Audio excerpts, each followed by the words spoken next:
Welcome to this session on the new fuel poverty strategy for England. My name's William Baker. I'm the Energy Advice Development Lead at Citizens Advice, and I'm also a trustee of a fuel poverty research network. So this is one of a number of sessions that we're having as part of the Make Decarbonisation Fair conference. Conference is run by Engage a Cost Network, Fuel Poverty Research Network, the Centre for Environmental Sustainability Research at Lisbon University, and DECO, the Portuguese consumer organisation. With me I have Kirsten Horton from the UK government's Business, Energy and Industrial Strategy Department. Just to say a few words to precursor this, it's 20 years now since the UK government first published its first fuel poverty strategy. Probably, unlike Kirsten, I'm old enough to remember well. In fact, one of my first jobs at the Centre for Sustainable Energy was to speak at an event, which a campaign event, which was urging the government to pass legislation on fuel poverty. This, which eventually resulted in the 2001 Warm Homes and Conservation Act. So it seems very significant that the UK government has just published a new fuel poverty strategy 20 years on. And that's particularly with respect to the theme of this conference. It's a strategy that's very much focused on the transition to net zero.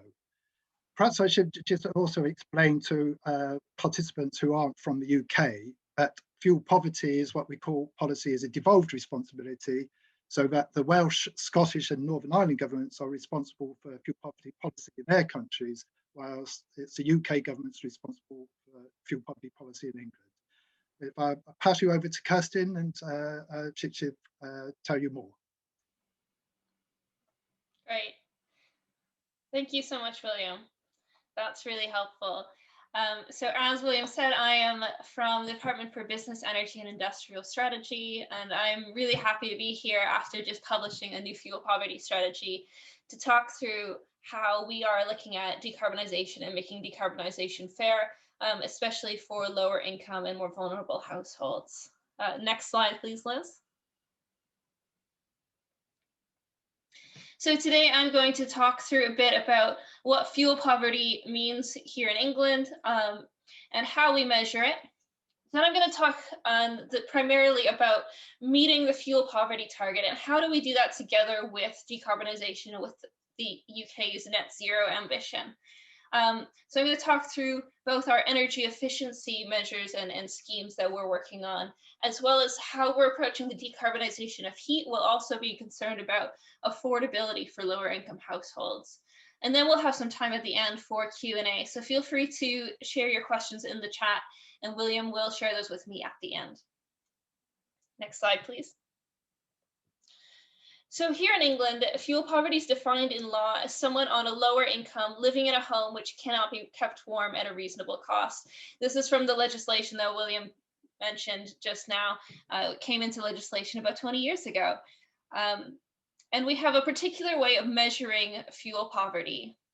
So we measure it if someone has a residual income below the poverty line after accounting for their required fuel costs. So what we're looking at is the poverty line, 60% of the median income. And we're looking at after housing costs and after their fuel costs as well.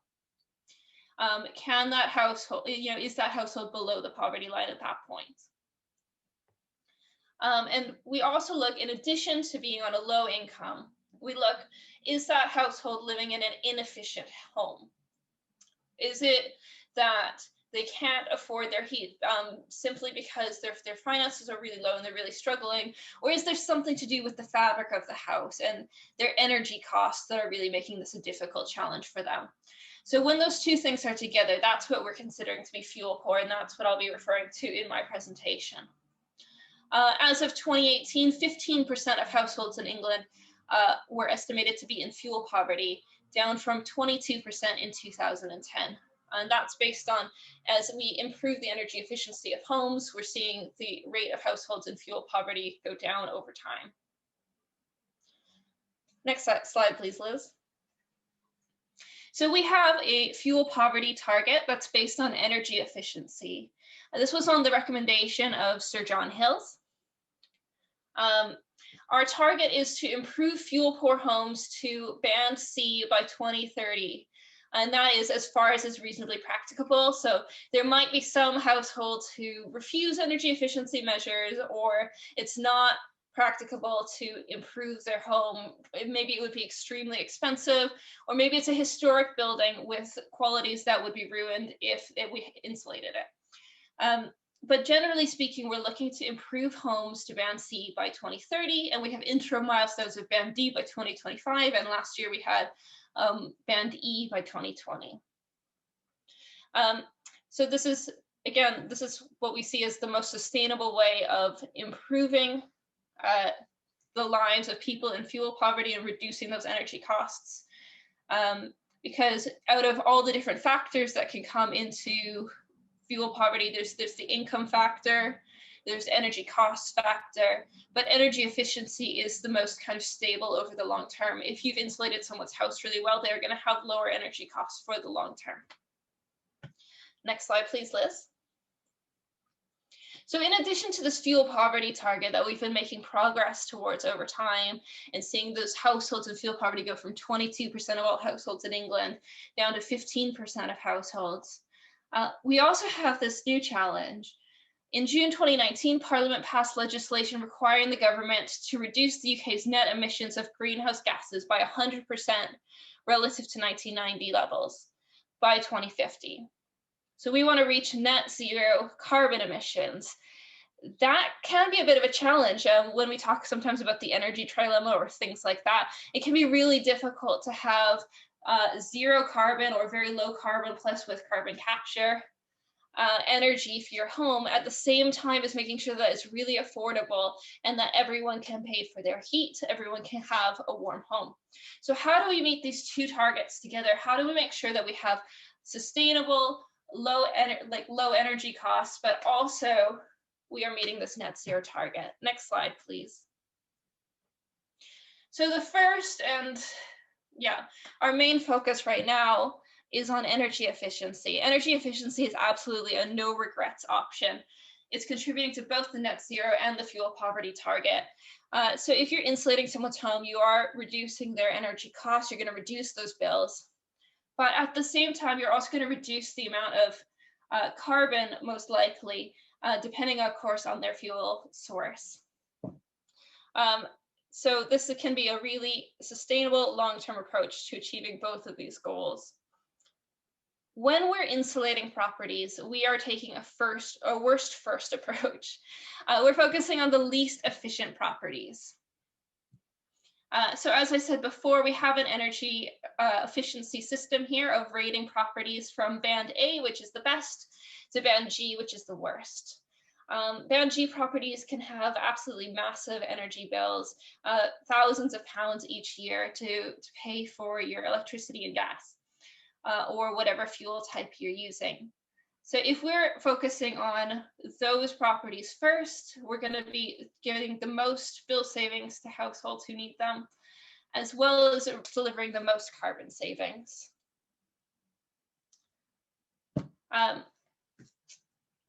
Next slide, please. Yes, so our energy efficiency schemes, we have three different approaches to energy efficiency. One is a supplier obligation. So we have the energy company obligation. This has been going on for several years. And what it is electricity companies across the UK of a certain size are obligated to provide a certain amount of bill savings.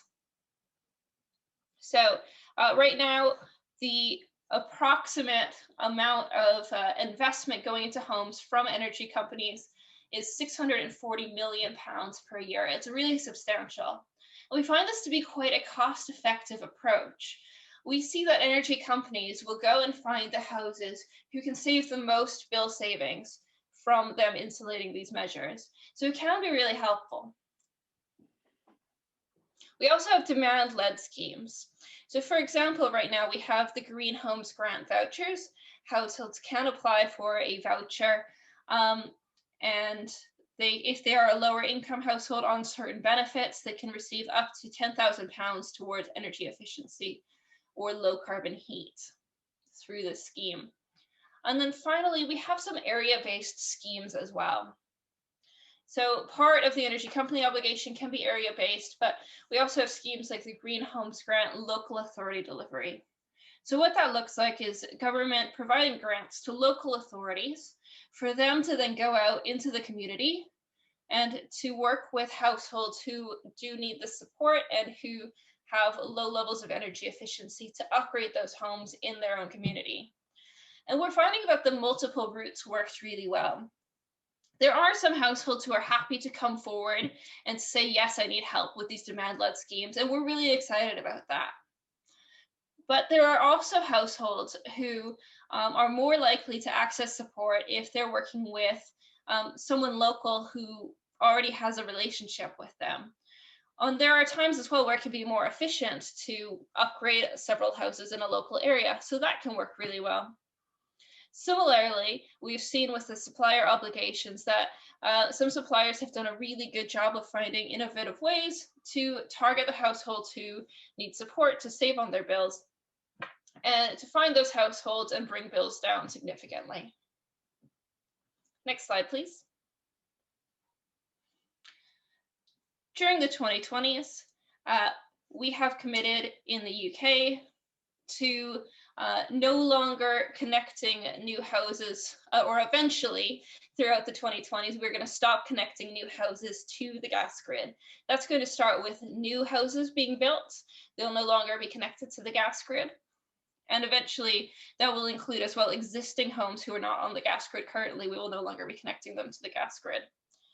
So in advance of that happening, we're looking at how should we be approaching low-income households off the gas grid and making sure that any support for their heating systems is really sustainable and really taking a long-term approach. Because we know in the long term, there might be some households on the gas grid who are eventually using hydrogen, but there might be some who are eventually coming off the gas grid and using electricity. And it wouldn't really make sense for us to connect someone to the gas grid and then disconnect them in a couple of decades. So we're trying to make sure that we're taking a really sensible, sustainable, long-term approach. So in the past, if someone's had an oil or an LPG boiler that's broken down, we might have replaced that oil or LPG boiler.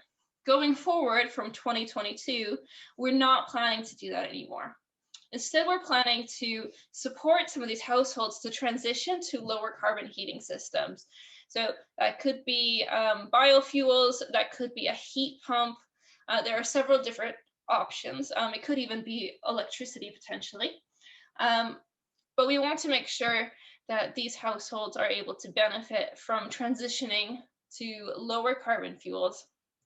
And we don't want to be setting up something that then is obsolete in a shorter amount of time. It doesn't make sense. We are still looking at, for people who are on the gas grid currently, we are still, considering should we potentially be, helping to repair or replace gas boilers that break or stuff like that. That still potentially seems in scope, but we don't want to be, generally speaking, prioritizing new connections to the gas grid. That doesn't really make sense for us right now. The program, the Home Upgrade Grant that's going to be coming in from 2022 is going to be focusing on this. For homes off the gas grid, they're going to be trying to support them both with their energy efficiency and, if the household is interested, potentially helping them to install a new heating system as well that will be lower carbon. Next slide, please. So that was a very quick whistle-stop tour over how we're thinking through decarbonization in the UK and how that matches with our fuel poverty target. We are looking to lower bills as we go towards 2030 for these low-income households at the same time as decarbonizing. There are certainly some challenges, but by taking an approach that focuses on energy efficiency and making sure that we have this fabric-first approach, as well as making sensible choices about the decarbonization of heat and taking a sustainable long-term approach to that as well, we're hopeful that we're headed in the right direction. I recognize that there are probably quite a few academics or policy experts from around the world at this conference. Very excited about that. So if you have any further suggestions or evidence, please do send me an email. That was the email on the screen, fuelpoverty@bays.gov.uk. All right, hopefully that was a good overview. And William, I know you have some questions for me, and I hope there are some in the chat as well.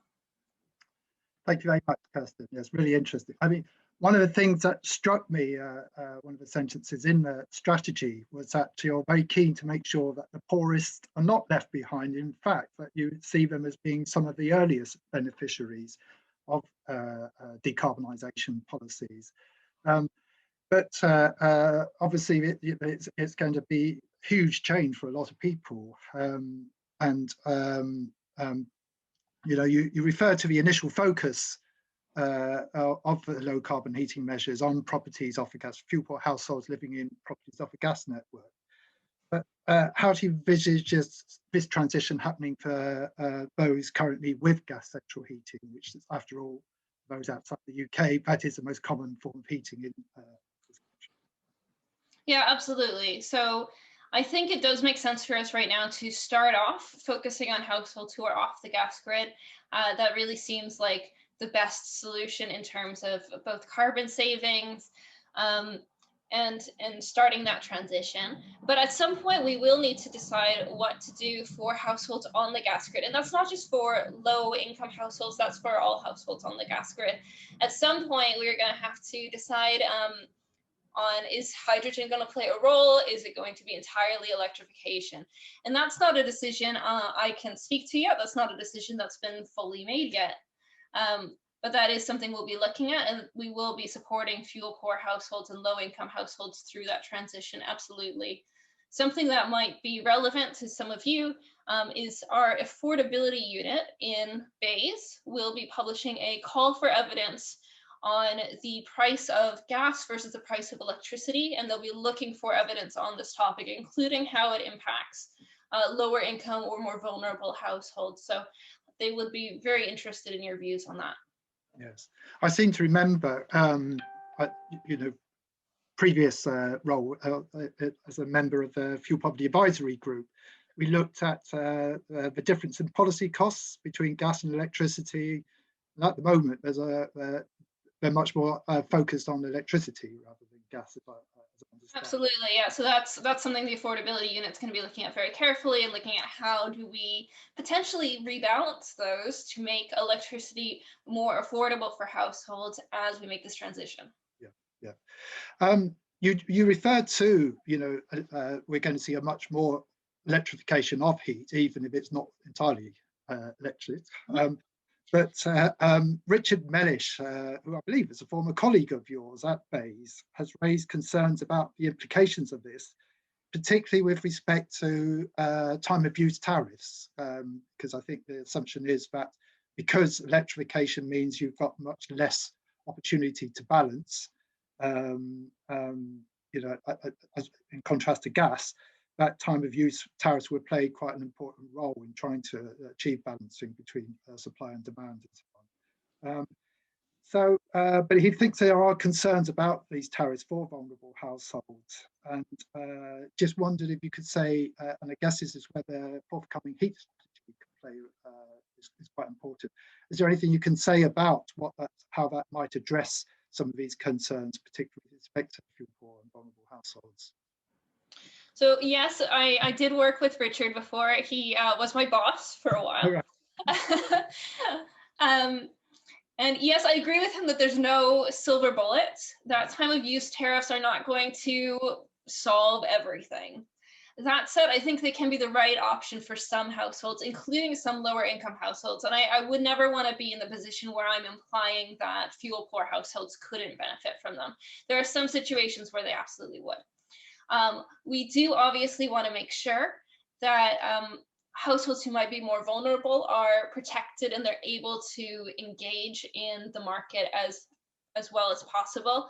So we have a team in Bays who's working on this and working on making sure that lower income households can benefit from smart technologies, from time of use tariffs, etc. I think we even have a research project currently ongoing on this topic. Oh, well, I'd love to hear more about hear the results of that. Right, some questions that are coming in from the audience. Question from Graham Sheriff.